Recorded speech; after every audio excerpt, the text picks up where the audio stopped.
Voilà, Mokolo Sika, Sanza Sika, 1er décembre 2021. Merci, Nabino Nyoso. Un début, il y a mois de décembre, Malamou, Nabato Nyoso, Bazakolanda Libre Débat sur Congo Média Libre 13 Télévision en direct. Il y a Kinshasa. Merci encore une fois pour la fidélité Nabino, honneur réalisateur, Merveille Vangou et toute son équipe. Breaking News, 13e prorogation. Il y a état de siège dans l'Assemblée nationale. Lobby, ministre de la Justice, Ayaki, a démontré par les députés que ça valait la peine. Il y a qu'au proroger état de siège, il y a qu'au Kendelisusu, moi liboso pour n'a qu'au aider la force nabiso, va continuer qu'au sala moussala et où me l'a quitté, députés nationaux, ndimaki, bosengawana, il y a gouvernement. Donc pour la 13e fois état de siège, et Zakokoba, na province, il y a Ituri, et province, il y a Nord Kivu, na Est, il y a République démocratique du Congo. Mise en accusation, il y a ex-gouverneur, il y a Lualaba Richard Mouyej, Manguez Mans. Finalement, Cour constitutionnelle, et Sika Bakendek opposé problème parce que Boyebi, depuis le 10 septembre, Assemblée provinciale, il y a Lualaba, Fundaki, Mouyej, Balobi, que Ayibi Mbongo, c'est-à-dire détournement, il y a environ 369 millions de dollars. Abimisa, en gros, selon rapport, il y a IGF, Inspection Générale des Finances, ils ont fonds décaissés sans justification. Alors, Assemblée provinciale, Fundaki, gouverneur, Nabango, Balobi et Sengelia Samba, pour Nambongo, on a 369 millions de dollars. Alors, quand il y a Mouyej Manguez, Koutenakina Cour constitutionnelle, Komélié, pour la décision wana, alors Cour a se déclaré incompétente, donc a quitté Kolongola, décision est mise en accusation, il y a Mouyej et où me l'a quitté, Mouyej Yemoko, Andimi na y décision à Cour, alors décision à Cour, moi qu'on discutait en gros, et zate éthique à la bongo, pe a bengi population à l'oualaba, na calme, donc eux ils osent layer, ils a justement qu'au samba, des senga pour na Mouyej a justifié mbongo oyo et bunga qui soki pe kosenga prison soki pe kosenga ba kiteye wana ekoyeba na procédure oyo koya sima Congolda pesa bobele kokoba de nouvelles révélations Ezakoya Boyebi Tolobela qui yango 43 millions de dollars et bima na banque centrale via BGFI Bank pour la bénéfice, il y a société égale. Alors, on a Mbongo, on a 43 millions, il y a société égale. Oyo, Babimisaki, Longoli, 3,3 millions, na compte wana. Alors, on a Longoli, en gros, conseiller financier, il y a Joseph Kabila, à l'époque, président de la République congolaise, Emmanuel Adroupiako, Yende Abimisi, Mbongo wana, 3,3 millions, na compte, il y a égal. Évidemment, Mbongo est na banque centrale, et il y a BGFI. Compte mon cas président, c'est qui na BGFI va fungola yango ba tchara 10 000 dollars na kati ba baksa li susté ça li 2 ans compte inactif et puis après mutaye ko bimisa 3,3 millions nzoka ezaki mbongo égal ne ekotaki kuna na kati. Alors conseiller financier Joseph Kabila balobi Emmanuel Adroupiako Yende Abimisaki mbongo wana en fait salaki nini. Alors toujours na rapport balobi mbongo bazwa qui wana na compte ya présidence na BGFI Moussa Nangweza Guinine ba approvisionner ba ferme to ba propriété privée à Joseph Kabila na ba animaux sauvages locaux là girafe, éléphant, zèbre, importé en Namibie, donc bon, on a sombagi banyama, na Namibie, chana kingakati, chana kashamata, chana ferme nyoso privé Joseph Kabila, azanango. S'il s'avère qu'effectivement, Makamba Lobi na rapport on les a solo, c'est-à-dire, banyama, notre récupérer en gros, zongi na jardin zoologique à wana Kinshasa, parce que, eza banyama, sombami na mbongo, il y a contribuable congolais, c'est-à-dire mbongo ya l'État, ozonga na jardin zoologique on a Kinshasa, pe parc na biso nyonso, tozana yango, mais ce qui rapport eza faux, c'est-à-dire, eza banyama, il y a Joseph Kabila, eza mbongo na ye, nde et somba yango, voilà ce qu'on peut retenir, et on attend d'autres révélations par rapport à yango, boyebi que Lobi Basitaki, Guy Luando, comme impliqué pe na likambo, il y a détournement, il y a mbongo na cadre de la compagnie CCC. Voilà les quelques informations en breaking news, et Sengela Topé Salabino, Lelo, Ale Bolodjoa, Zanabiso, na plateau, Ndeko, Ale Bolodjoa, na liste politique, Mbote. Mbote Ndeko Yangai, Mbote na Balandi, en tout cas, merci pour l'opportunité, na PSP Mbote na Bako débatteur, na Ngam. Voilà, Timothée Lenoir et Philippe, analyste, il se réclame, il y a union sacrée, Azana union sacrée de la nation de Timothée Mbote. Je ne me réclame pas, je suis de l'union sacrée. Donc merci beaucoup pour l'invitation, on appelle si Batunion Sombote. Ben ça tu peux nous aider au côté de l'union sacrée. Bon, union sacrée pour tes arrêts au fond, ou à l'Inga côté. Fiches Pardon, jusque-là, il n'y a pas de fiches, jusque-là, il n'y a pas de réunion. Et puis moi je suis partenaire politique, il y a mon Mboka Vital Kamere, il y a Racine. Il y a union sacrée, donc Naza a un pouvoir. Et j'en suis très fier. Non, Bolodja c'était un vrai citoyen congolais. Sans quoi adhérer au nom du mouvement Naye, il peut adhérer. D'ailleurs, au sein de l'union sacrée, on a besoin de valeureux comme Bolodja, à repérer sa coup de pouce. Parce que moi, je me retrouve seul, très mal compris. Parce que moi, je suis un opposant au sein du pouvoir. Parce que j'estime qu'il faut accompagner, aider les pouvoirs. Moi, dérapage des eaux, les Kébélés. Et le chef de l'État dit, ne faites pas de moi un petit néron. Donc, Yamabé, beau condamné. Yamala, mon robé, merci. Bon, je vais se décider après l'émission. Vous voyez, positionné. Godé, mon pépé, Azan, Abissou Longo. Il y a Zali interfédéral. Il y a parti travailliste. Il y a Stimbikay. Ndeko, mon pépé, Mbote. Mbote, Ndeko Jacques. Mbote, Naban, Ndeko, Nyons, Sobazali, Kolanda, Bisso.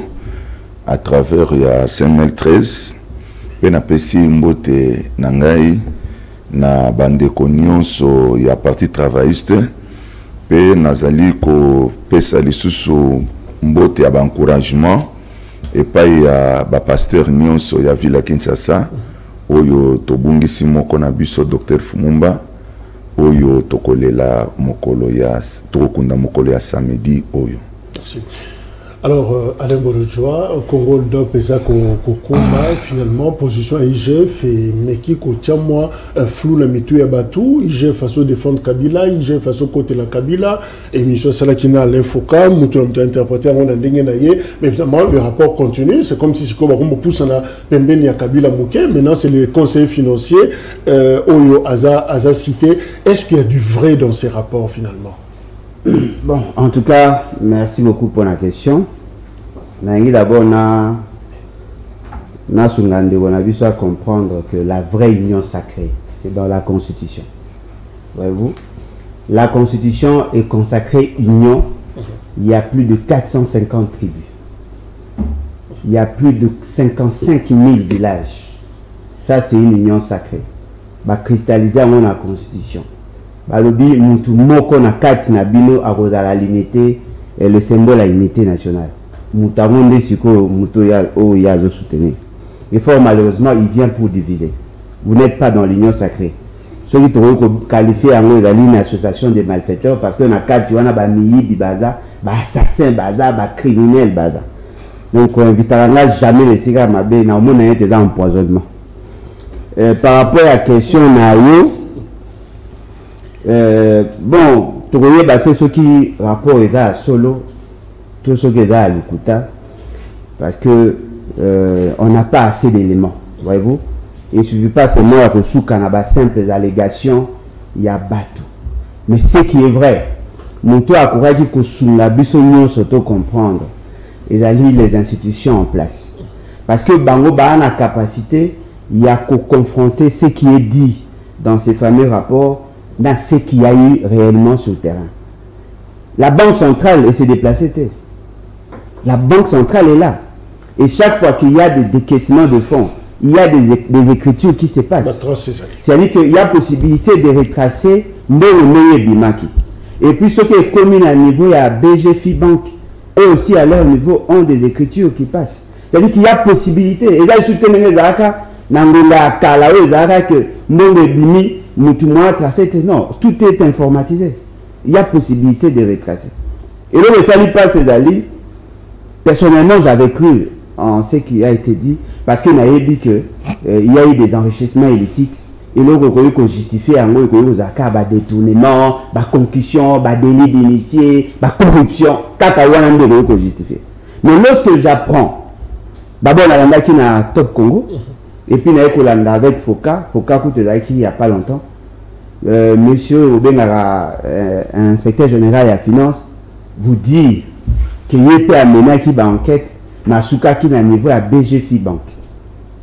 C'est-à-dire que, bride de l'information, ou la base de l'information est vraie. Mbongo et Bima qui est la Banque centrale, et qu'il y a qui effectivement la BGFI Bank. Parce que là, nous avons deux sources. Source, il y a Mouto Robin IGF, nani bateau, journaliste, non indépendant à la communauté internationale. Le fait seulement que la dit que c'est vrai, que Mbongo Bimaki, effectivement, et Kotaki n'a compte, il y a BGFI Bank. Tout ce qui vient après, n'a rejoint mais avec des pincettes, mais je le prends quand même. Qui a donné l'ordre à la Banque centrale de verser tel montant n'a compte, il y a BGFI Bank? Ça doit être le gouverneur. Il y a Banque centrale. Alors, le gouverneur et la Banque centrale, en tant qu'agent public de l'État, ne peut pas opérer par son propre gré. Certainement qu'il y avait un ordre. Alors, qui était son autorité hiérarchique? C'est le ministre des Finances. Mais pour le contexte, il y a de gouvernance, il y a Congo Nengezali.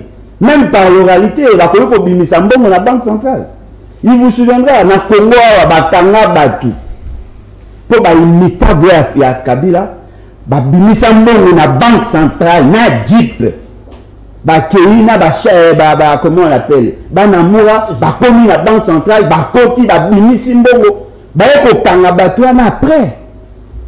Et vous savez tout ça pourquoi? Parce que les gens considèrent que l'État congolais est bien privé. Non! Ce n'est pas comme ça on doit gérer la République. On ne peut pas prendre des décisions comme ça sur le patrimoine de tout le monde. Mais peut-être vous avez surpris, c'est depuis l'âge de 14 ans que j'ai géré le patrimoine de la famille. Depuis l'âge de 14 ans. Vous savez, quand on est gestionnaire de la bâtiment, on est supposé à cause de l'effort et à cause de la clim. Pour attendre, ce n'est pas papa. Tout le monde dira, ils ont un bon papa. Voyez-vous? Et là, comme ça, dans le Congo, bateau ba na mbongo, et là, bateau ba gérera ba impôt, na ba taxe. C'est quand même surprenant. Bilo besoin gérer mbongo ya bateau nyonso. Bilo comme riche, mbongo bozawana. Ça s'explique comment? Si l'impôt, bien évidemment, mais Naobi, si tu veux ça calculer à M. Kabila, $2000 le mois, par an, il a 24 millions de dollars. Ce qui est connu, c'est 25 millions. Merci. Alors, ce qu'on multiplie par un nombre d'années, il ne peut pas avoir 500 millions de dollars. Merci. Timothée Lenoir, rapport réseau qui est vers la fin, révélation, il y a 3 semaines. Est-ce que ce rapport est a simplement pour salir l'institution, pour salir l'animateur, il y a l'institution d'Abisso, ou évidemment, il matière sur la façon de gérer Mbongo et Mboka? Bon, écoutez, moi j'ai une lecture tout à fait autre. C'est vrai, Makambouya Congo Hold Up, Bissonion, ça nous met mal à l'aise, étant nationaliste et patriote. Nous estimons quand même que les abats bien à la République, ça ne peut pas être géré par 2, 3, 4 ou encore un groupe d'individus. C'est quand même injuste dans le cas de sa population, on aura plus de 80 millions d'habitants. Et moi j'estime, évidemment on va réfléchir à Bandeko Bazota la Bisso, Batouana, Mindelewana, si basali rapport na bango. Or, Mindelewana, comment je peux dire, sont des grandes chaînes de télévision, radio, internationales. Oh, comment dire, contact na bango à la République démocratique du Congo. Mais bizarrement, bango basali analyse na ndenge na bango, bimisi rapport na ndenge na bango, sans pour autant associer antenne na bango à la République démocratique du Congo. Donc ça veut dire que moi, ou peut-être c'est moi qui comprends mal les choses, la logique nanga, j'estime au lena yoka logique ya Mindelewana, tout en étant nationaliste et un vrai citoyen congolais, on préfère un rapport à IGF. Parce qu'il y a ça sur place. Si on a vu Alain Bolo Djaïba guité, Alain Foucault lobby Alain Bolo Djaïba, na Alain Foucault na IGF, ni l'un ni l'autre. Non. J'estime qu'on doit rester rationnel. Parce que on a un journaliste international. À ça, on a antenne à la République démocratique du Congo. On a quatre rapports, on a associé l'antenne à bangote. Vous savez, on sait. Quand on nous dit par exemple, dans élément que Guy Londo, il s'agit de lui, 20% de part dans une société mafieuse selon le rapport à Zozombongo, il y a péage au chinois, dans Congo central et ailleurs. Est-ce qu'il faut douter, se questionner quand même sur... Non, on a le droit de se questionner. On a le droit de se questionner, mais je trouve que c'est injuste. C'est injuste, pourquoi? Parce que Guy Londo m'a dit, parce que j'ai des meilleures relations avec le ministre d'État Guy Londo Mboyo. Qu'est-ce qui se passe? Abi, monsieur Lenoir, toi tu es politique, je te donne une information vraie. ba bandimi ba bandima te tali bango naza cabinet conseil na sali musala na nga tant que cabinet conseil ba futinga et c'est limité wana oyo ba client na nga ba desala comme état ba dégâts ça m'engage en quoi nga dans un cabinet conseil na pesi conseil na pesi mon orientation moi je me suis arrêté là je trouve que citer le nom de Guy Lwando-Mboyo pour moi j'ai dit quelque part un peu c'est très méchant. Pourquoi? Parce qu'en République démocratique du Congo, on a toujours la facilité à salir l'image à bateau. Parce que Ngaï Timothée Lenoir, attendement étant politique, leader d'opinion, j'estime qu'avant d'appeler sa crédit dans le rapport à Congo Hold-up, ils devaient associer leurs antennes qui est ici en République démocratique du Congo. Là, moi, dans mon attendement, j'allais crédibiliser le rapport là-bas. Mais le rapport au besoin d'antenne, pour associer Bamoté, on connaît le jeu de l'homme blanc. L'homme blanc sera banni. Je vais te faciliter la tâche en quelques secondes. Aujourd'hui, Kabila, c'est la cible. C'est connu de tout le monde. Depuis que Kabila était au pouvoir, Herman Cohen n'a jamais supporté la présence d'Herman Cohen. Herman Cohen fait partie de la grande patrouille à CIA, où il y a un dauphin dans le service. Pourquoi pas ceux qui Zambie, ceux qui Namibie, le président, où il y a Lomwa, où il y a Tikale, il y a Kenya, il faut qu'il y ait Congo, président Lomwe, comme on a fait à la Boloko, comme on a fait à la Liwa. Donc on va Kabila Yibaki. Mais où les les Carabis sont présentement, ils sont en union sacrée. Tous les gens qui de gauche à droite, plantés, zatés, soyons rationnels. Merci. Restons congolais, restons nationalistes. Si réellement il y a du vol, réglons ça à l'interne. Donnons des crédits dans rapport à Congo Hold-up à une seule condition, associer contact na bango awa ou bazo crédibiliser réellement source na bango. Mais Godé mon pépé, est-ce que bazo luka quelque chose dans nzoto ya Kabila awa komisi na banyama ya somba tu remona na beaucoup la baso so poulaye na photo landa tout ça. Est-ce que nous avons été finalement ils ont malgré l'acharnement et puis bandeko ya pépé de baso la responsabilité factuelle ya Kabila ils ont yebanate bazo ya malem conseiller financier mais yemoko Kabila depuis le rapport et banditi na souka on ne sait pas s'il y aura des surprises mais en tout cas on ne voit pas ici quand il a impliqué. Merci beaucoup. Mais combien va brandir dans le rapport? Nakanisi le Kambo Yambo Canabiso, premièrement, en Afrique, dans le Bakango, ceux qui sont président africain, ils n'ont pouvoir, ils allaient juste pour la Mindele. Parce que la Mindele va s'en la canine.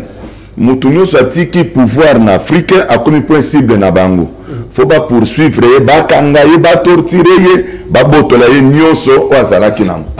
Oh, tant que président africain ba zomone loko ndengwana, ba za ko s'accrocher na pouvoir bi que ceux qui ba ko bomanga ba bomelanga na pouvoir. Parce que ceux qui na tiki pouvoir na kozala poursuivi. Oh, et loko ndengwana na Congo à mon avis na ko permettre ngo en aucun jour que va poursuivre Ndeko Kabila. Mais Mayele ya Mindele pe makanisi na bango ezali fortune ya Kabila balinga landelango. Et ça peut acclamer rapport ya Hold-up ya kolobaye que ya solo Kabila détourna kimbongo. Ba détourna mbongo ya Kabila eza ko koboya te. Mais ceux qui détourna ya mbongo ya Kabila na ko pesa faute kapa ya Kabila te. Parce que lelo na mboka na biso bazozo la biso ba constitution ba Mindele baye nango ba imposer biso bazui système ba Mindele baye nango ba imposer biso lelo pourquoi qu'est-ce qui manque eza na ba système ba Mindele basala na mboka na bango que président soka koti mbongo eza ya yete eza na ba limite batiela ye eza na ba garde fou eza tika la muki na tonga ka bimisi mbongo mais lelo responsabilité que Kabila détourner mbongo to repesa ngo pana et pas Kabila moi je dirais non. Législation. Na kopesa yango surtout par ba député. Ba député on se va travailler na terre Kabila. Ce sont des méchants. Ba ça va ndeko ba soumis république té. Yango na zolo ba à tout moment même biso lelo toza na union sacrée. Et ça te que ozoma ba ndeko bazala ki na FCC. Lelo ba comment tangisa mai na misu. Ba komolela boyete mboke tambola ka boyete. Mais tant que bango bazalaki na pouvoir et bazalaki na opportunité ya ko ba que tout ça ce que ba garde fou tout ça ba limite à tant que ko yana sima a déborder ba limite c'était tant que bango bazana pouvoir babi que ce to ba borne biso mo to za limité mo conseiller biso ko za la limité mo ya ko sala ba détourner mais ko za la té photo tikango grandement à porte ouverte parce que vous êtes au pays à cannabis botika ngo ba porte ouverte ba misusu ba yena sim ba continuer pe copier maintenant à qui la faute? Merci. Ngai na koloba ete Ndeko Kabila na pouvoir c'est que amona kene muta ko inquiéter nous étions là tous ba député bazawana biso population ba sénateur bazawana Kabila za ko s'enrichir papa na uti na Congo central mais tout ce que tu vois il y a que Kabila OK na poro ya Kabila na kena mwanda balobi ke azalaki pe na ni na ibenda ka pétrole na mai aw kaka tanga longwe alongoli pe yango elimwe OK na matadi port ya munene o batongi asika ata ba pesi ba kombo ya banani eza ya ye tout eza ya Kabila tango zo sala yango azo sala yango ko bomba matin c'est que mbongo ya république azo zwana ye à la vie de tous les députés avaient ce pouvoir ya koloba ke non ndenge ndeko zo ko s'enrichir mbongo ya république zo kenda to mbongo zo kota na mboko ezo salani. Merci Godé mon pépé. Voilà la grande question maintenant, actualité Zapeli Kamboya troupe ougandaise. Bref, ce qu'on peut retenir à l'heure actuelle, c'est que l'opération conjointe Essie et Bandi, Ouganda RDC, na Nobili, Bato Bazakuna, Ba Moni Bango, le territoire Yabeni, Ba Moni. Alors, explication exacte que, selon communiqué, il y a Patrick Mouyaya, porte-parole du gouvernement, il y a lobby, comme annoncé, les actions ciblées et concertées avec l'armée ougandaise ont démarré avec les frappes aériennes et des tirs d'artillerie à partir de l'Ouganda sur les positions des terroristes ADF en RDC. Selon Patrick Mouyaya, bazo tiré à partir de Ouganda. C'est-à-dire Ouganda, bazaka na Ouganda na bango, mais bazo beta sikoyo et zo yaka et panabiso. Alors, général Kassonga, ou porte-parole armée, a expliqué justement mutualisation, action concertée, tout ça, comment ça se passe. Alors, tout le monde a une explication d'ailleurs dans Lingala, parce que ça, un concept militaire, pour permettre à Bissoto de se faire une idée de ce qui se passe sur le terrain. Mon général. Mutualisation et action concertée. Mutualisation, Tokaboli renseignement. Action concertée, Toyokani que frontière yango. Bino boye pa na bino, biso tozei pa na biso. Munguna wana zeko kima. Akimi e pa na biso ali boye pa na bino. Botele ma lelo na frontière. Tant biso tozo ko brusquer côté alike pa na bino bobeta. C'est ça l'action concertée. Likaboko mana c'est clair et net.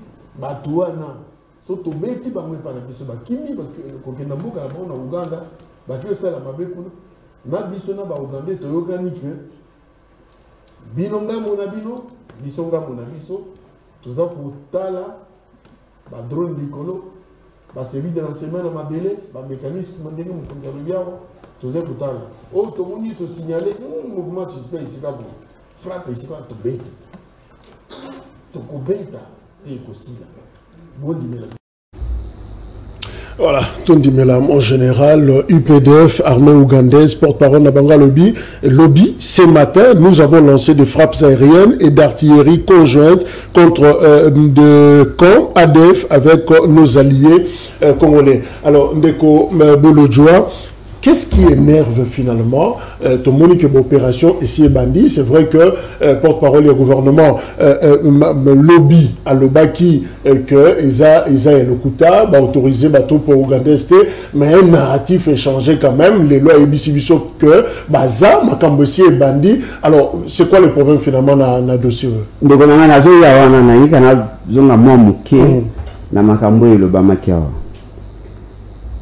tout ça, il faut éviter qu'on défende les individus.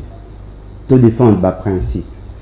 Dans ce pays, moi, il y a une sacrée. Bon, on va te une sacrée. Godé, mon pépé. Dans ce pays, moi, la manière d'aller à lobby sur la responsabilité des autres institutions. Voyez-vous? Et là, ils allaient vrai. Et il y a la linguette. Et il y a la bateau, bazar, comme ça, le rapport, l'information à linguette, qui a fait ça, bango. Bango tout, bango sika moko o ba convaincre tout le monde. Mbongo bimaki na banque centrale et kenaki na BGFI Bank. Là bas c'est contredit. Après BGFI Bank, il y a des contradictions parce qu'il y a qui n'a pas donné pour avoir causé la banque. Parce que égal et que non égal. Il y a vérité. Il y a tout qui symbole na BGFI Bank. Bango va continuer au-delà à BGFI Bank. Ce qui veut dire qu'effectivement l'argent de la République est bimaki. Banque centrale a Bimisa Kimbongo qui a donné l'ordre, il y a des caissements à fond. Merci. Il faut chercher à défendre. Par rapport à Guy Luando, ce qui société et qu'il est avocat conseil, je ne vois pas comment on peut faire la corrélation entre lui et la société. Parce que l'avocat conseil n'est pas le propriétaire. Mais ce qui n'a pas enquête éprouvé que on doit le poursuivre. Tout qui a défendre Batu pour Batouana, le Cambo qui est Mabé.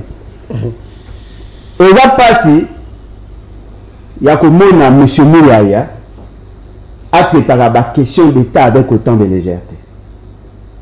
Au moins, il y a déjà proche trop dans Rwanda. On a déjà la photo, même vidéo. Azaka na association Moua Rwanda, la Salaka a na Memli. Je l'ai vu et puis dans mon la photo naïe, il aime trop Kagame.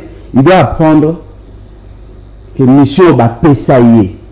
Il a lui conforme à la Constitution. Et la Constitution, c'est la volonté cristallisée du peuple. L'Ouganda dont vous parlez là, l'Ouganda. À la limite, parmi les bateaux,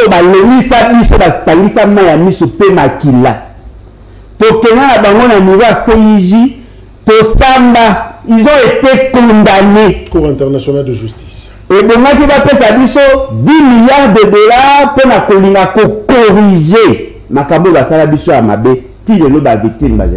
Et c'est ce gouvernement qui a Ouganda à suspendre l'opération parce qu'en réalité, il devait déjà commencer à foutre à l'issue. Quand M. Félix Sekeye, il a suspendu la procédure. Cet Ouganda a la vérité que tout le monde connaît. Et vous invitez votre ennemi pour la Korea, Namboka Nabino, pour ça l'opération. Non, vous ne pouvez pas pour des camps. Aujourd'hui, avec le numérique, tu veux que l'information à temps réel. Quand l'armée entre, quand les opérations, à temps réel. Il y a la société civile. Et nous sommes là dans un espace où il y a sous l'état de siège. De réduire le contrôle citoyen. Et vous menez des opérations, pas des opérations conjointes, mais des opérations séparées. Nous avons des opérations dans la marque. Et l'Ouganda a groupe à partir de l'Epanaye. Mais les dégâts collatéraux, qui va mesurer?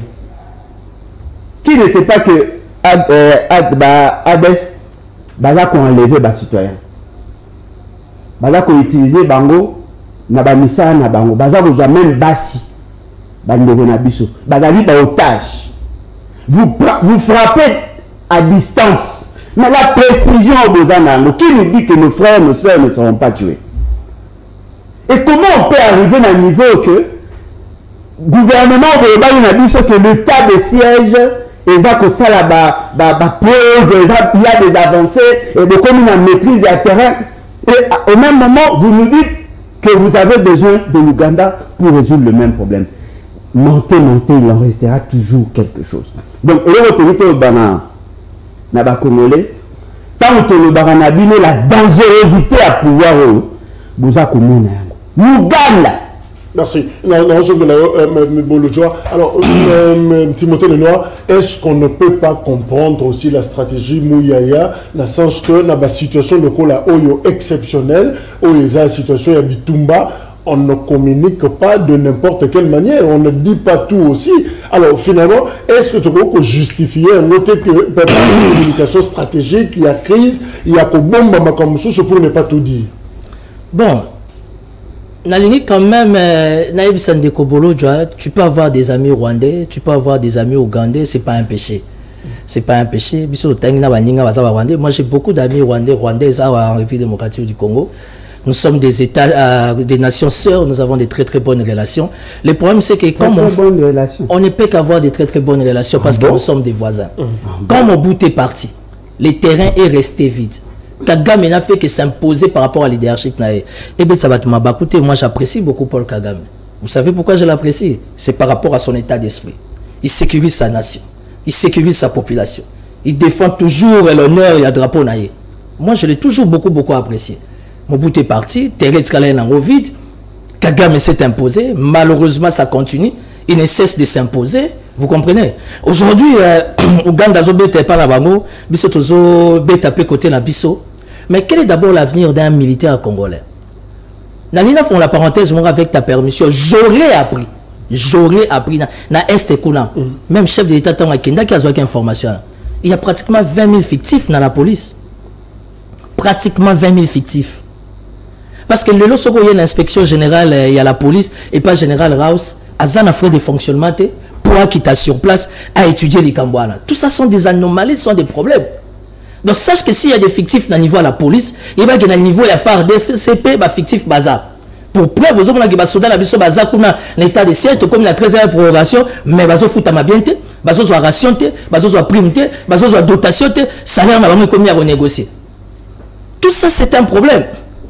Et puis s'il faudrait être rationnel, qui ne sait pas dommage au Ouganda à Salabiso le pays démocratique du Congo, dont Bisson Stoébi qui devait, comment dire, il fallait foutre à Bisso 10 milliards de dollars par rapport à des dégâts à l'Agnos. Mais écoutez, moi je suis de l'Union sacrée, mais vous connaissez ma position. Je suis vraiment désolé côté à la présence et armée ougandaise par rapport à ce qu'ils font. Mais je vais prodiguer un conseil à Patrick Mouyaya. Il est trop jeune. Il est trop jeune. Il va trop vite. Je lui donne pas une année, tout à un ami. Trop vite, Nani. Non, il va trop vite. Abo Sanate, que d'abord Racine Naïs c'est un élu. Redevabilité Naïs a na 4 gouvernement. Et ça na 4 électoraux et vote qui est. Mais Patrick Mouyaya est perdu dans la nature. Et puis, ce que tu as le point de presse, je suis désolé. Je vais harmoniser. Propos autre porte-parole à FARDC, dans un contexte, porte-parole à la police, dans un contexte. C'est désolant pour un autre état de droit, le gouvernement de Warrior. J'estime que Patrick Mouyaya, il doit être rationnel, surtout pour l'image.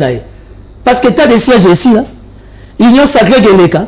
Mais la reste publique restera. Merci. Et ça, ce sont des propos. On a vu sur les réseaux sociaux que non, les Ougandais sont là. Lui, il contredit. Et il s'est fait contredire sur place par les porte-parole de l'armée.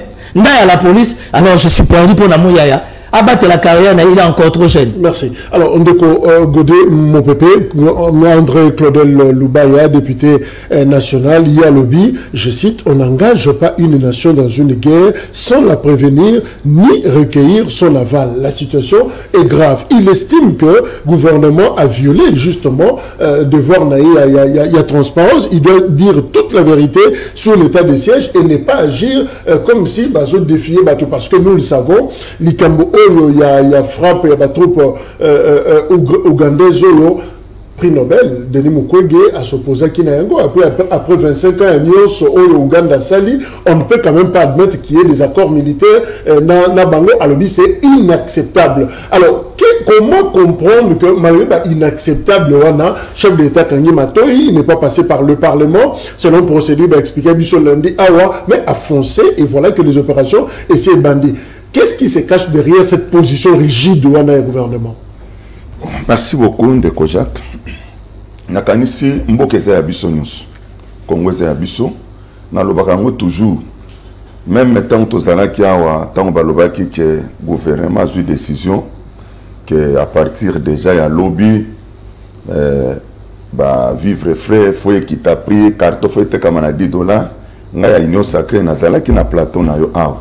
Nalobaki ekosalemate ezali ba décision moko ba initiative moko irréfléchi na sur lelo okomona ke nazalaki na raison kolobaki eza na ba décision ezozwama mais eza penza ko honorer république te parce que Ouganda tozali na ba trace ya mabe na bango.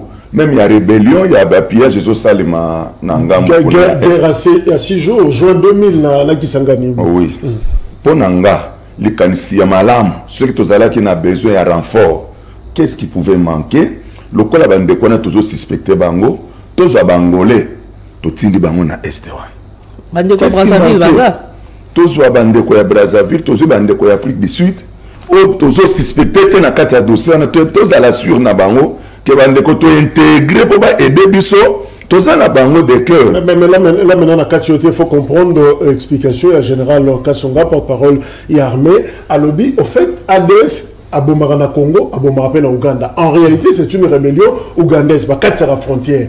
Soki okozo ba soda mboka mususu ba ye. Mais Uganda ko ba mutako tapa na ngate na boya ba soda na ba ya. O ba tolo ba sala ba je akati na lupango yo abime ko kati susu koto. Yangala pona bango solution za to zwaka kabande ko na biso Ugandais, au général biso ki to frapper koto alinga kima kota kuna pe ba frapper ba robima na ligne wana tampon ba okanga bango. Bon, c'est ça la stratégie. Stratégie à malam. Malgré ça, ceux qui te voient qui, te lobby que Bangolais ba souki na limite na biso exemple na zo Bangolais. Ko ba aider biso pe déjà moi mingi na guerre. Limite na biso yango to tse bango aw. Ceux qui ba def ba ye aw. Bango ba résister bango. Ko ba kota na Uganda. Mais ba bazali ba kota bazali na Uganda, Uganda s'en charger na bango. Ça allait aussi être mieux. Que ya kozwa lisusu soki alobi pe ke bazana ngamu na bango c'est mieux mais ya kozwa bango ndenge toza koyoka na ba réseaux sociaux que bakoti mbe na territoire na biso là en tout cas c'est vraiment insupportable. La partie ya pana bango bazo boaka ezo ende pana biso mais ko boaka ndenge ndeko boloja ute koloba tango zo boaka la ozo na contrôle te ya koto zo boaka population na biso aza partout. Si vous avez des gens qui ont côté au monaté, côté mboka ngo pe yebi amote. La cible était. Vous avez la cible était. Donc, exactement non fondé. Alors, comment comprendre justement cette position? C'est comme si le gouvernement ne recule pas dans l'option. Est-ce qu'il faut voir ça comme une faiblesse, état de siège? Est-ce qu'il faut voir comme si, parce qu'ils ont utilisé artillerie pratiquement ougandaise, frappe aérienne, et ça, il y a Ouganda, je ne sais pas si vous avez un avion, un matos, il y a Jean Rwanda. Est-ce que c'est un aveu de faiblesse ou est-ce justement conjugaison d'efforts pour tous les résultats et l'équipe? Ils allaient plutôt complot contre la République. Au moment où les autres Bimaloko, un enfant envoûté à qui on donne un couteau. Ma bébé, ça va éviter. Celui qui va remis qui s'abat, celui qui va remis qui s'abat, celui qui va remis celui qui va remis qui s'abat, c'est ce que nous vivons. Ça, c'est un complot contre la République. Mais parmi les informations, tout ça, Zoa Oyo. Mais il y a opération. Le budget est à 54 millions de dollars. Les opérations à état de siège. Mais les pays, il même pas 4 millions de caisses jusque-là. Pour les des hélicoptères qui ont une opération, mon cousin a en panne. 5 000 dollars à carburant, le gouverneur est nommé, moto pour passer à la patrouille dans la moto. Nous doit 10 milliards de dollars. Si vous avez les 10 milliards, vous passez une bonne partie de l'armée pour sécuriser la population. Avec 1 milliard de dollars, notre armée peut buter ces gens dehors. Ça, c'est un degré à inconscience. On n'a pas besoin que de la paix. On a besoin de la dignité. L'Ouganda, avec des preuves, avec des documents, avec un jugement au niveau international, il y a plus de 60 résolutions, il y a des accords qui ont été signés. La communauté internationale a yépiqué, ma bébé a dit c'est l'Ouganda et c'est le Rwanda. Et nous, dans l'inconscience, nous amenons le même personne. Tout est bien Bangouti. Dans le niveau international, on ne doit pas nous prendre au sérieux. Au moment, ça dit que M. Félix, c'est que l'on a signé avec une similité. Il a la vie de toute une nation entre ses mains. Maintenant que ça, j'ai allé auto.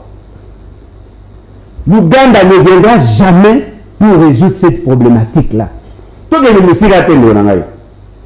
Bisous qui te dit ADF, c'était déjà dans les années 94-95. Combien de fois vous avez attaqué? Oui, mais qui dit que c'est ça? Parce qu'il y a aussi d'autres terroristes, c'est dans la zone. C'est-à-dire qu'aujourd'hui, tout ça est le quoi prétexte.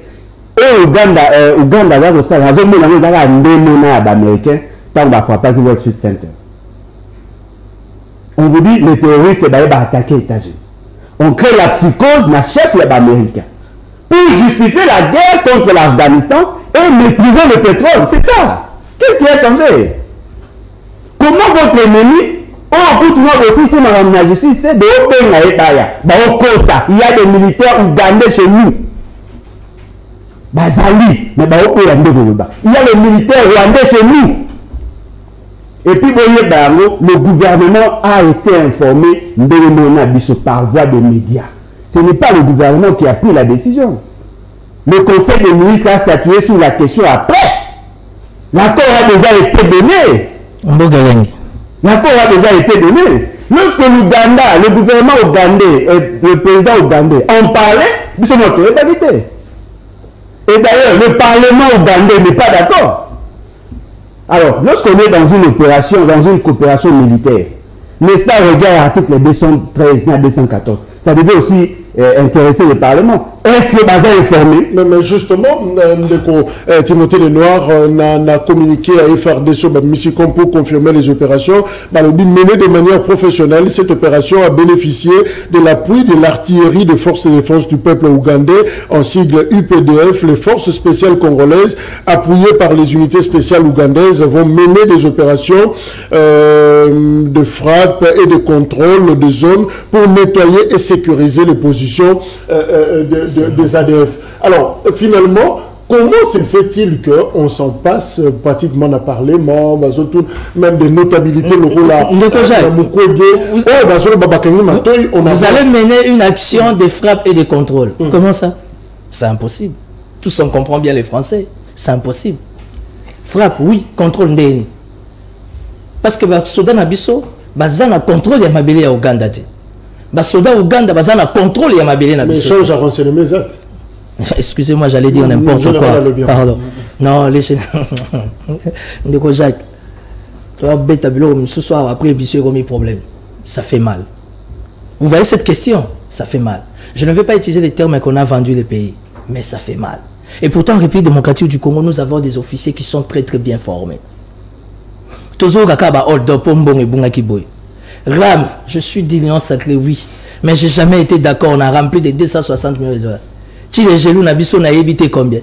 Kinshasa 0, trouvé mon premier ministre Azumbongo Kaka, la rétrocession à ville à Kinshasa. Qu'est-ce qui justifie on peut manquer 1 million, 2 millions, 5 millions de dollars pour notre FARDC? Oh, bah ça a été formé. Mobutu envoyait des gens à la formation partout dans le monde.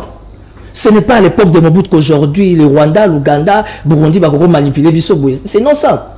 Nous avons les mêmes commandos. Oh, bah ça formé en Israël, en Égypte, partout.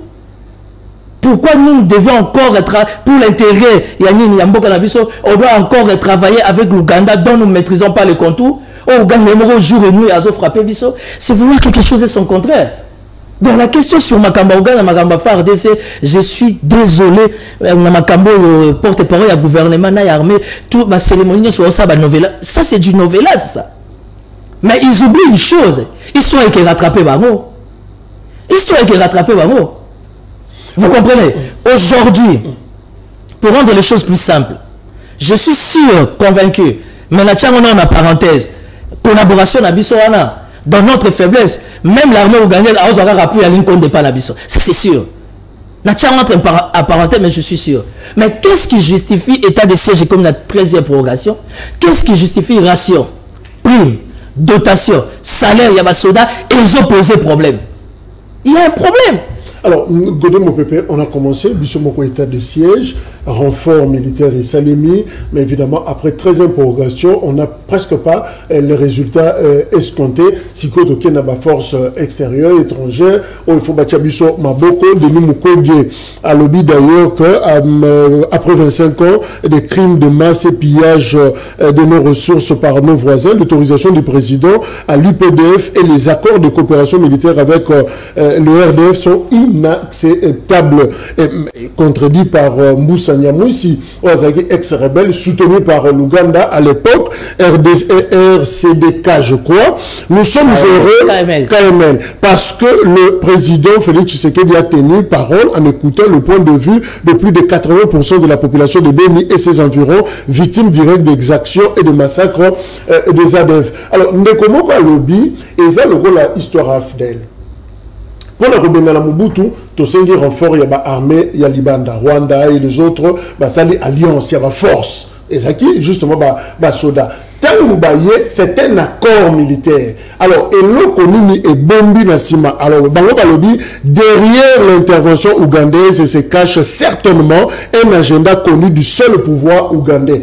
est-ce qu'on peut comprendre que, oui, c'est vrai, c'est un accord, Moutaro Msamandou qui n'est pas retiré, dans les villes, sûrement, il y a un éloko moko. Mais éloko ni le rose, la sima, il y a accord, wana, bon, ko accord, basali na, oeza, va publier en côté, et ça passe pour toye bayango. Mais ngana koyeba ke eloko moko. Rwanda a réclamé qu'elle mabele na mboka na biso. Exact. Uganda a réclamé qu'elle mabele na ngamu na biso. Pe eteni yango ezate ke ya ba maître ya muke ba réclamé 300 km ya terre. C'est que zali kolongwa au na Kinshasa tshoko na Matadi.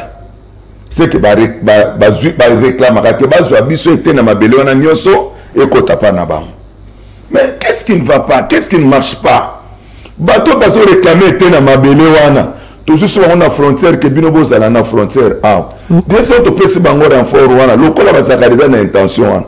Qu'est-ce qui peut manquer? Que va profiter na simaïlo wana.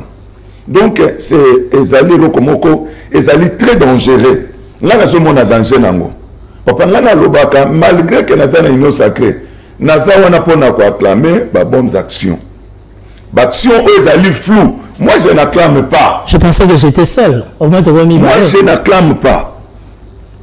Nana yakana proposition. Na boyi o ya mabe. Na likambo ya ba congelé. Na lobaki soki bolingi ke likambo bozolo ba ke bocha ba prix. Bo proposer ba prix. Gouvernement bimisa mbongo yo moko. Bo kende bo somba biloko libanda. Nde boye na ngoto monter ba stratégie sur terrain. Nde toko kwa baisser ba prix wana. Lelo pe na moni quand même na acclamer yango ke idée on a pesela ki yango awa ezali exécuté. Mais eloko ya mala on peut ezala kana mboka muta bimisi idée, c'est que ceux qui muta pesi vision, c'est que ça peut la provision nango, ça peut na belema nango, qu'est-ce que vous pouvez faire pour na réussite eloko wana. Parce que ko sala ka eloko brit, le to ke ba congeler na province na Congo central. Et yé beaucoup gérer mon dernier. Ouais les tour à liboso deuxième tour. Toyoka te ke mutu akende ko somba. Akimi na mbongo wana. Sokoyoka te ke mutu oyo ateka est-ce que ba stratégie nyoso ezali mise en place? Est-ce que ba yena ngo ezaka pona tour moko obie ko tika la libela? Or biloko abo même na mboka monsieur est responsable ba ba ando ka bimisi le kanisa ndengwana.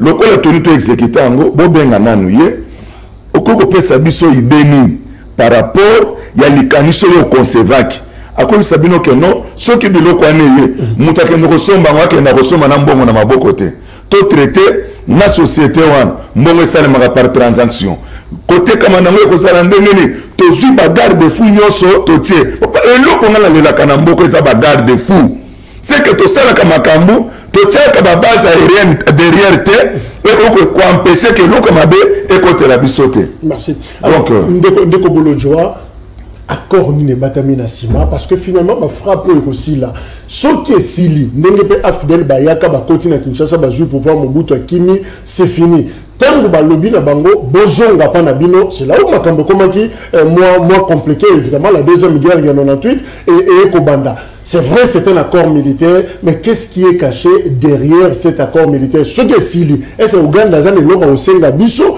toi et Sili n'a pas fait et Sili peut te penser. L'Ouganda a un Osenga Biso par la force. Il nous souviendra que Laurent Désiré Kabila, ou Ayakana Afdel, parce que lui il a été recruté après, ou Ayakana Afdel, il s'habille clairement, et la vidéo circule encore. Heureusement, les réseaux sociaux il y a.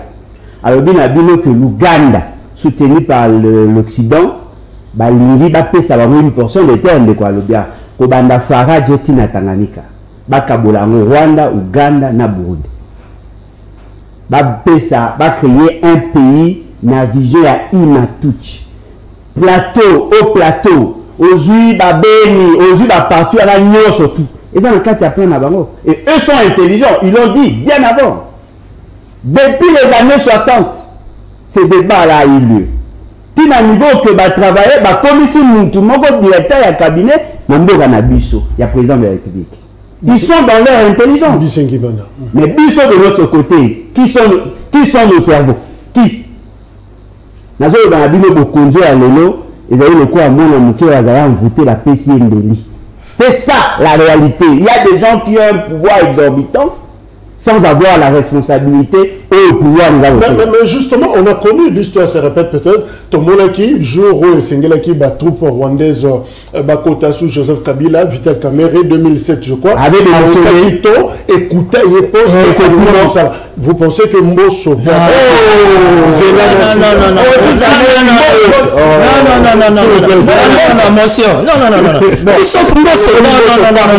est-ce que vous pensez que le Parlement a occupé ça la droite de faire Rwanda alors que non, les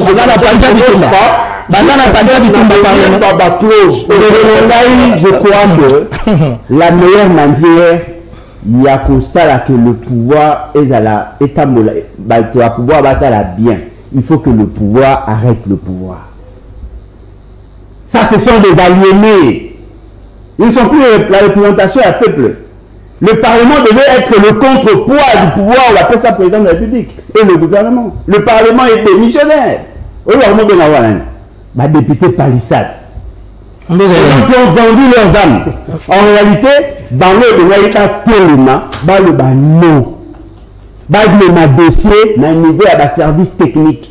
La faisabilité à tout. Mais bon, tout le bas. Ce qui me la mesure d'application de ma capacité, ça peut dégénérer. Est-ce que vous pouvez comprendre que dans la zone où il y a des Congolais qui se battent sur pied l'article 63, pour défendre la terre. Les groupes armés sur le monde, contre les bateaux baillés. Contre les bateaux baillés, attaquer et représenter l'ADF et les autres groupes sont alimentés, entretenus par le Rwanda, l'Ouganda. Pas rien à la loi. La matière première dans la terre. Mais Rwanda, l'Ouganda.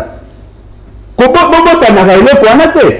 Quand il s'est mis sur le sur Maramba CSE, n'est-ce pas, on avait dit qu'on avait arrêté des camions, il y a des numéros dans le Rwanda.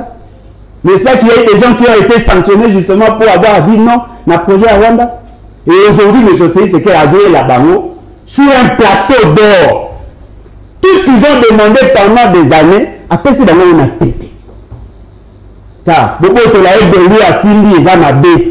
Nous ne pouvons pas tolérer que nous a dû se tamer la bouille. Merci. Alors, Timothée Lenoir, le problème, mes alliés, Molili, Oyezalaka Mingi, et comme coutume, habitude sur les accords, Oyezo Salema. Très souvent, le gouvernement a joué un engagement dans Bapaya sans les notions de le dans Congolais nyonso. Accord à l'Emera. À monani papier, couleur et papier, comme yango, à yébiter, c'est une ligne combien. On ne sait même pas contenu dans les années. On spécule tous sur le Kamba. Il y a un ce qui est un accord, c'est un accord. Qu'est-ce qui se fait que l'accord Mingi a toujours des années? Je pense que Mutuna et yanona mutuna na yo fobo biso ba congolais photo ça sous cotisation moi na mboka Levis hein oya yebo lettre ya chichi Bob Elvis na moni façon na sous studio inspiration ezaki makasi mesuka ki na nzela il faut continuer nan tala vraiment na mboka oyo Pepe Mbosso comme président parlement na mboka oyo mboka singa uchu mboka ya pinga kasenda mboka ya boboliko au moins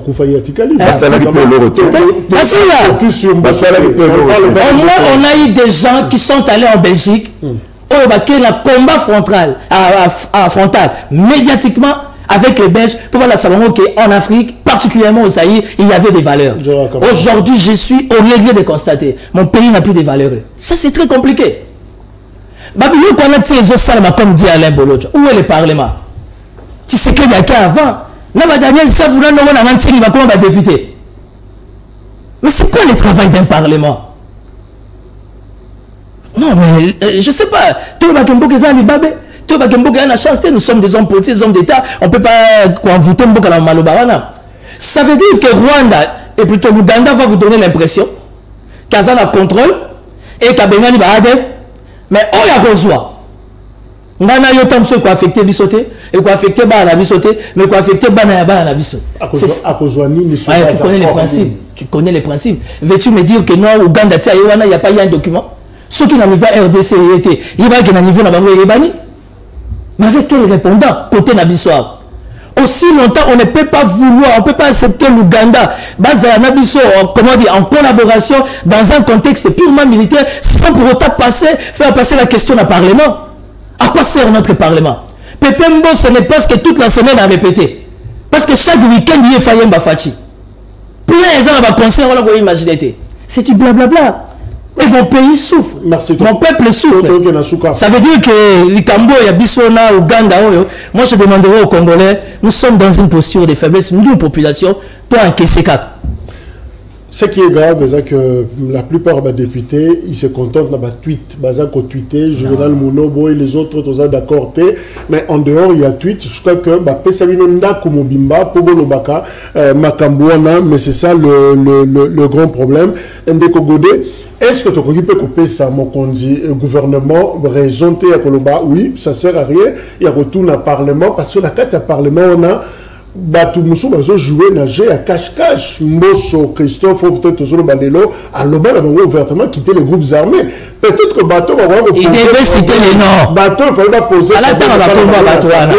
Baza peut impliquer la biloko wana. Alors peut-être indignité wana, et ça dit que non, il faut Maram Torosala et contourner Bateau, autant les la bango parce dans un état de droit. Il y a des gens dangereux, Nakati. Il est comme moi, Nazolo Bela, Ndeko Jacques.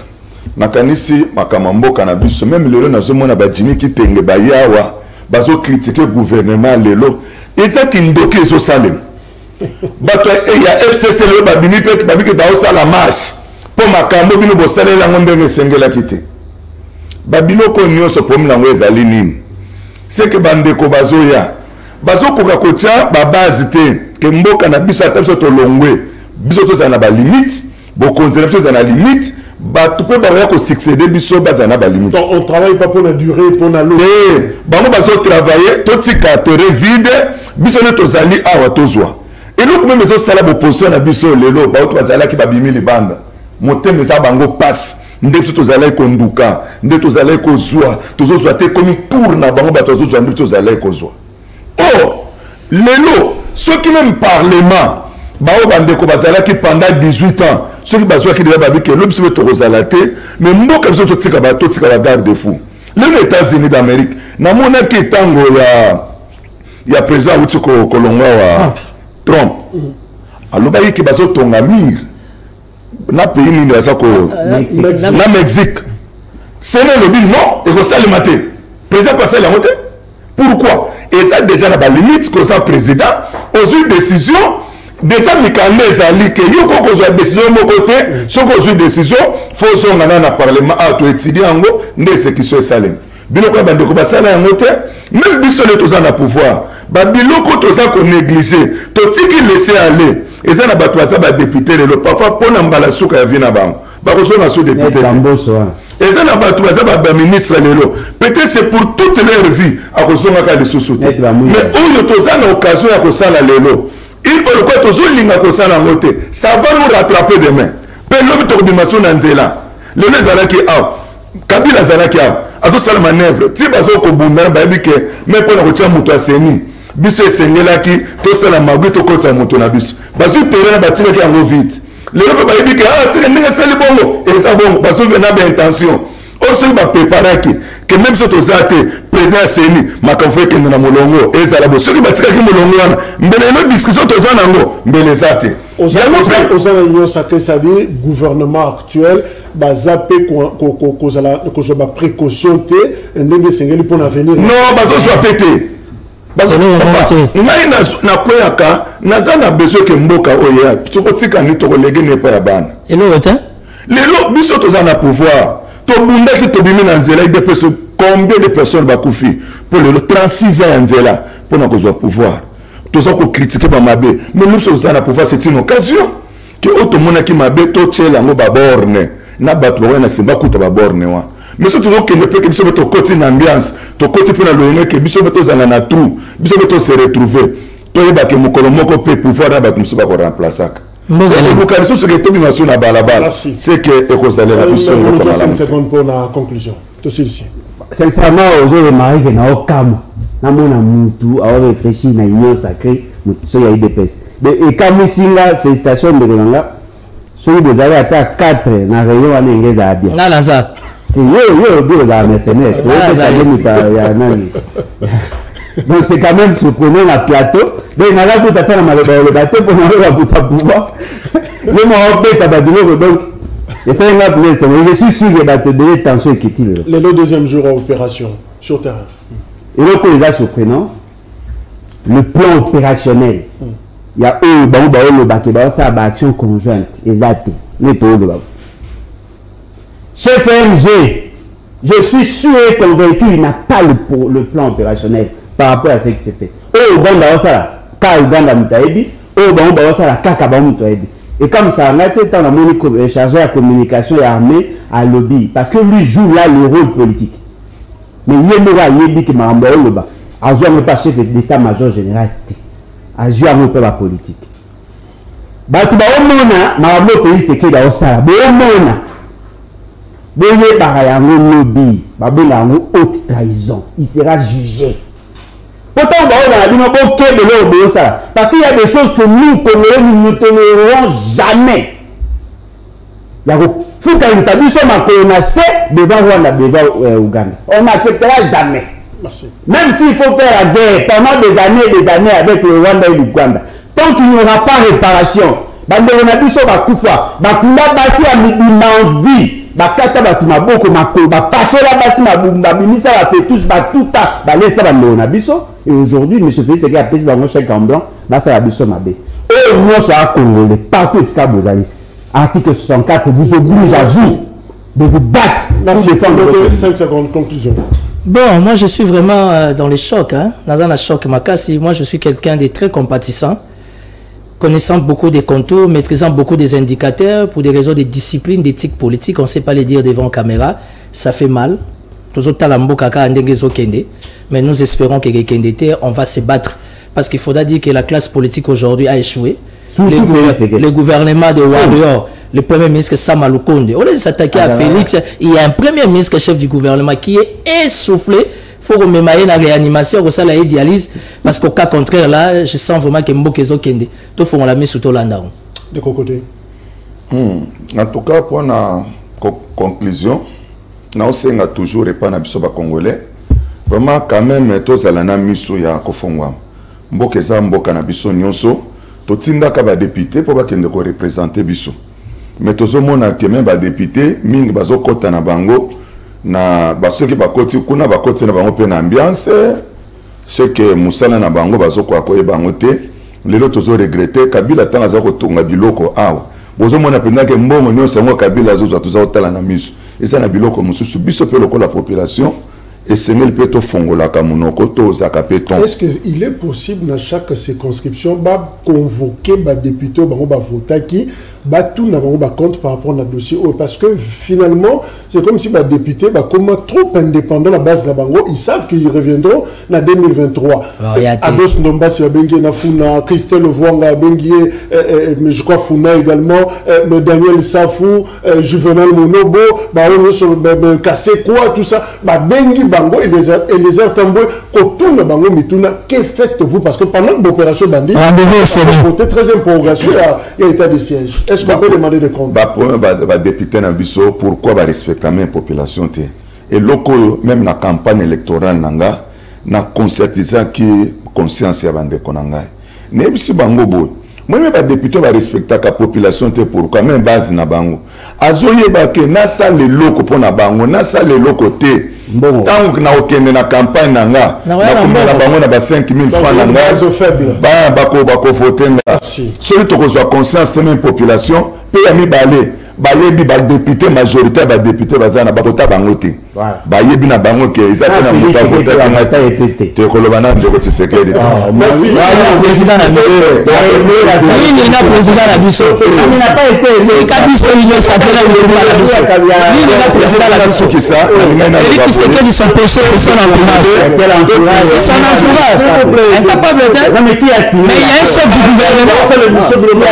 du gouvernement on est s'attaquer à Félix bon ça va le peuple congolais ça la idéalise ça va le peuple congolais tozomona makambo ezoleka makambo même to pèse 5000 pour voter mutu 5000 depuis tozwaka na 2018 2017 ti lelo 2018 et servir na biso na nini c'est que tozwa conscience 2023 eza musika te bato baza na baide na mboka o ce sont des gens qu'on rejette même population na biso bato bazo na baide papa natambolaki na message na campagne électorale nazoloba na bato ezaki na bato bazalaki kolela mais confiance lokola penzaki makoki mais pour la voter j'étais élu mais bayebi ke bazaki na bato bango batiaki wana na bato population batekelaki bavoix moi ba respecter bango et ça tout son merci Bolojoa merci Timothée rendez-vous au sommet mon pépé 18h 21h diffusion la émission Oyo je crois que débat et ça pour continuer dans le salon Nabino c'est très sérieux ça engage l'avenir et Yambo Kanabiso lobby Tokutani de 2 décembre pour la 4e numéro Yasmine merci au revoir.